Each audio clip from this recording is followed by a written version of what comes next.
পরিবেশের সচেতনতামূলক এক কর্মশালা অনুষ্ঠিত হলো রায়গঞ্জের সুরেন্দ্রনাথ মহাবিদ্যালয়ে। খানিকটা বিলম্ব হলেও 29 মে থেকে 13 জুন পর্যন্ত একপক্ষকাল যাবত এই পরিবেশ সচেতনতামূলক কর্মসূচি আয়োজিত হয়। বুধবার তারই অঙ্গ হিসেবে কলেজের বিভিন্ন বিভাগের মধ্যে প্রতিযোগিতামূলক প্রদর্শনীর আয়োজন করা হয়। বিচারকেরা বিভিন্ন বিভাগ ঘুরে দেখেন। অনুষ্ঠানে উপস্থিত ছিলেন কলেজের দায়িত্বপ্রাপ্ত প্রিন্সিপাল চন্দন রায়, বিশিষ্ট চিকিৎসক নীলাঞ্জন মুখোপাধ্যায়, সমাজকর্মী রিমা মুখোপাধ্যায়, সাংবাদিক দীপঙ্কর মিত্র প্রমুখ। পরিবেশের সচেতনতার বার্তা দিতে নাটক, আবৃত্তি সহ বিভিন্ন সাংস্কৃতিক অনুষ্ঠানের আয়োজন করা হয় এদিন। স্থানীয় সুরেন্দ্রনাথ কলেজের অধ্যক্ষ চন্দন রায় কি বলেছেন শুনুন। আজকে আমরা যে প্রোগ্রামটা দেখছি সেটা এই প্রোগ্রামের শুরু হয় 29 তারিখে। কারণ আমরা এক পক্ষকাল ব্যাপী আমরা একটা অনুষ্ঠান চালাচ্ছি। সেটা মূলত হচ্ছে বলতে পারি যে পরিবেশ দিবস, আন্তর্জাতিক পরিবেশ দিবসের প্রেক্ষাপটেই আর কি পরিবেশ মানে শুরু হয়েছিল। কিন্তু আমরা এটাকে আরেকটুখানি স্ট্রেচ আউট করে আমরা এর সঙ্গে বায়োডাইভার্সিটিকেও নিয়েছি এবং আমরা একটা বড় সময় ধরে আমরা একটা ক্লিন অ্যান্ড গ্রিন ড্রাইভ আমরা সারা কলেজে চালিয়েছি। এবং আমাদের মূলত এর পেছনের যেটা উদ্দেশ্য সেটা হচ্ছে ছাত্রছাত্রীদেরকে উৎসাহিত করা এই ক্লিন অ্যান্ড গ্রিন ব্যাপারে এবং তার থ্রু দিয়ে সারা সমাজকে আর কি পরিচ্ছন্নতার ব্যাপারে বলুন বা সবুজায়নের ব্যাপারে তাদেরকে বার্তা দেওয়া। কারণ আমরা এখন দেখতে পাচ্ছি যে সবুজায়নের যে বার্তা সেটা কিন্তু এখন শুধুমাত্র সেটা সৌন্দর্যকরণের জন্য না, পৃথিবীতে বেঁচে থাকার জন্য আজকে গাছকে লাগানো এবং তার পরিচর্যা করা এবং গাছকে ভালোবাসা, মানে যেটা মানে প্রত্যেকটা ডিপার্টমেন্ট হয়তো তাদের বিভিন্ন রকমের নাটকের মাধ্যমে সেই বার্তাটাকেই আর কি নিজেদের মধ্যেও যেমন ছড়াচ্ছে। তো আমাদের ইচ্ছে যে তাদের মধ্যে দিয়েই সমাজের কাছে আর কি আমাদের বার্তা যাক। তো আমি ভীষণ কৃতজ্ঞ আমাদের ডিপার্টমেন্ট অফ বোটানি এবং জুলজির ওপর এবং আমাদের আইকিউএসি সবসময় আর কি সেই কোয়ালিটিগুলোকে আর কি ইম্প্রোভাইজ করবার জন্য নানান রকমের জানিয়ে দেন যে কীরকম ভাবে আমরা অনুষ্ঠান চালাবো। তো ওনারা ওয়েস্ট বেঙ্গল বোর্ড অফ বায়োডাইভার্সিটির থেকে একটা ফান্ড আর কি এনেছেন যাতে আমরা অনুষ্ঠানটা বায়োডাইভার্সিটি নিয়েও করতে পারি। এবং আমরা একটা রিচ আউট প্রোগ্রাম করেছিলাম। বাইরে আমাদের দত্তক নেওয়া একটা গ্রাম আছে, অভোর গ্রাম, 10 নম্বর মারাইপুরার গ্রাম, সেখানেতে গিয়ে আমরা বেশ কিছু গাছ লাগিয়েছি এবং ওখানকার মানুষজনকেও বেশ কিছু আমাদের ছাত্রছাত্রীদের সঙ্গে মিলে আমরা বেশ কিছু কথাবার্তাও বলেছি, ওনাদের সঙ্গে অনেক কিছু আমাদের কথাবার্তাও হয়েছে।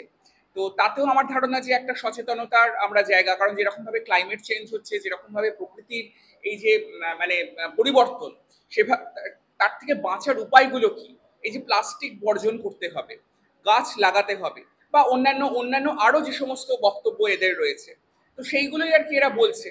তো আজকে যেটা হচ্ছে সেটা ভীষণ মজার একটা জিনিস, সেটা হচ্ছে প্রত্যেকটা বিভাগ, সেখানেতে আমাদের অফিসও আছে হয়তো একটা বিভাগ হিসেবে, প্রত্যেকটা বিভাগ এদের নিজেদের মধ্যে একটা প্রতিযোগিতা করেছে, নিজেদের ছাত্রছাত্রীদের দিয়ে তারা নানান রকম ভাবে এক্সিবিশনের মতন করে ব্যাপারটা দেখছে এবং ছোট ছোট নানান রকম নাটিকাও করেছে এই উপলক্ষে। কেউ কেউ নাচ করছে, কেউ কেউ গান করছেন। তো পুরো জিনিসটাই ব্যাপারটা যেভাবে হচ্ছে, আমার ধারণা যে এদের নিজেদের ভিতরে তো এরা অনেকটা সচেতন অবশ্যই হচ্ছে এবং হবেও, সমাজেও এরা একটা আর কি বার্তা দিতে পারবে। ধন্যবাদ। আপনার পাশাপাশি মহাবিদ্যালয়ের ছাত্রী মৌমিতা দাস কি বলতে চেয়েছেন শুনবো। কি নাম তোমার? মৌমিতা দাস। কোন কলেজে? আমি সুরেন্দ্রনাথ মহাবিদ্যালয়। কোন ক্লাস তোমার? আমার বোটানি ডিপার্টমেন্ট, আমি 6 সেমিস্টারের স্টুডেন্ট। আজকে কি অনুষ্ঠানে অংশগ্রহণ করেছো? আমরা 5ই জুন উপলক্ষে পরিবেশ দিবসের কারণে আমাদের 29 তারিখ থেকে শুরু করে 13 তারিখ পর্যন্ত একটা প্রোগ্রাম হচ্ছে, তারই আজকে একটা অংশ। আজকে 12 তারিখে আমরা বায়োডাইভার্সিটি নিয়ে বিভিন্ন বিভাগগুলো পরিষ্কার হচ্ছে, তার সঙ্গে আমরা বিভিন্ন ডিপার্টমেন্টাল অ্যাক্টিভিটি করছি, সেগুলোর প্রদর্শনীর আজকে একটা অনুষ্ঠান চলছে, সেটাতেই পার্টিসিপেট করছি। সমাজকে কি বার্তা দিচ্ছেন আপনারা? সমাজকে বার্তা দিচ্ছি যে সমস্ত গাছ আমরা কেটে ফেলছি, আমাদের জীবন ধারণের জন্য গাছ একটা মুখ্য ভূমিকা পালন করছে, এদিকে গাছ কেটে ফেলছি আমরা, তার পরিবর্তে আমরা পরিবেশের প্রতি ভীষণই উদাসীন, আমাদের পরিবেশের প্রতি কোনো দায়বদ্ধতা নেই, আমরা পরিবেশ থেকে ভালো জিনিস নিয়ে যাচ্ছি, পরিবেশকে কিছু দিতে পারছি না। আমাদের নতুন করে গাছ লাগানো প্রয়োজন, গাছের বৃদ্ধির প্রয়োজন। আর তার সঙ্গে আমরা ভূমিক্ষয় হয়ে যাচ্ছে, আমাদের জলভাগ নষ্ট হয়ে যাচ্ছে, সেগুলোকে রোধ করা, এগুলোর আমরা এই বার্তাই দিতে চাচ্ছি। এই যে তোমরা এই প্রোগ্রামগুলো করছো, কোথাও কি মনে হচ্ছে এই বার্তা সাধারণ মানুষের কাছে পৌঁছাচ্ছে? হ্যাঁ, এবার একজন একজন করে যদি সবাই একটু অ্যাওয়ার হয়, সবাই যদি নিজেরা হচ্ছে ইনিশিয়েটিভ নেয় যে সবাইকে জানানোর, সবার মধ্যে এটা ছড়িয়ে দেওয়ার, তাহলে সেভাবে আমরা চেষ্টা করতেই পারি। হয়তো সব একদিনে আমরা সবটা করে উঠতে পারবো না, কিন্তু একজন একজন করে যদি আমরা এভাবে ইনিশিয়েটিভ নিয়ে করি, তাহলে একটা বড় মানে মানুষের একটা বড় সংখ্যায় এটা হচ্ছে অ্যাওয়ার্ড হবে। হয়তো আমরা ভবিষ্যৎকে আমরা বাঁচাতে পারবো এর মাধ্যমে। তবে আর কটা দিন এ পৃথিবীতে মানুষকে কাটাতে হলে পরিবেশকে সযত্নে লালন পালন করতে হবে, অন্যথায় প্রকৃতি যে তার প্রতিশোধ নেবে সে বিষয়ে কোনো সন্দেহ নেই। রায়গঞ্জ সুরেন্দ্রনাথ কলেজ ঘুরে প্রবাল সাহা রিপোর্ট, টাইমস 14 বাংলা। আপনি কি কিডনির রোগে ভুগছেন? তাহলে আর দেরি না করে আজই আসুন আপনার এলাকার একমাত্র বিশ্বস্ত প্রতিষ্ঠান জীবন রেখাতে।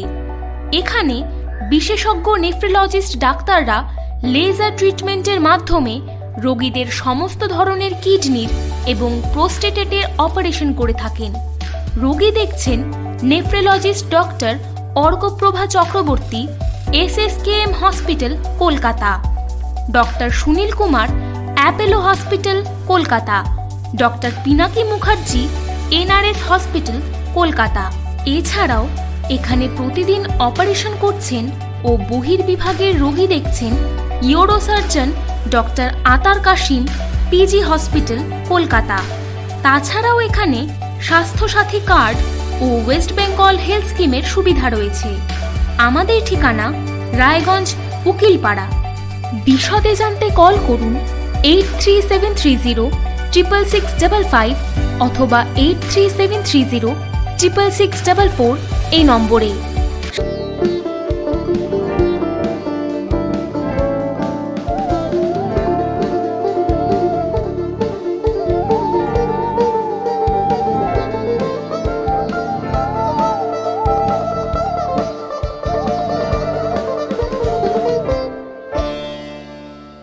আপনি কি চাকরি পরীক্ষার্থী?